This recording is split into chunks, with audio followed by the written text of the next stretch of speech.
All right, today on The Explainer, we're headed to Rhyolite, Nevada, a city that was literally built on gold. Right on the edge of Death Valley, you'll find one of the West's most photographed ghost towns. So, how does a whole city just vanish? To get it, we have to go back to the gold rush. The story kicks off in August 1904, just a single lucky strike by a couple of prospectors. Word of that gold spread like wildfire, and this town just exploded out of nowhere, almost overnight. And at its absolute peak, you had about 5,000 people calling this remote desert basin home.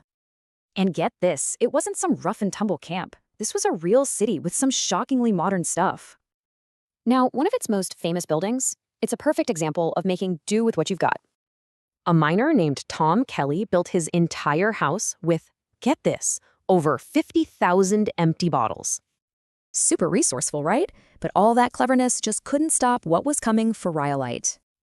You see, Rhyolite's incredible boom, well, it was basically built on a house of cards. That national crisis cut off all the investment money, pretty much the town's lifeblood. I mean, think about it. At the start of 1908, this place was still absolutely booming. But just 12 years later, it was down to a handful of people. That's it. Then, in 1911, the main mine shut down. The town's entire reason for being just died. Today, the desert is taking back the land. But there are still some pretty impressive ghosts left standing. These skeletons of buildings are all that's left of those massive big city dreams they once had. But the story doesn't end there. Rhyolite actually has a modern, really artistic side to it now.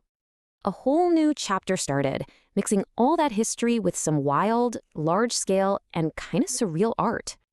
You get this really strange, beautiful conversation happening between the new art and the old ruins. So why does this all matter? It's the perfect story of the American West's boom and bust cycle. So is it a monument to ambition or a warning? Maybe it's both, a beautiful lesson in stone and dust.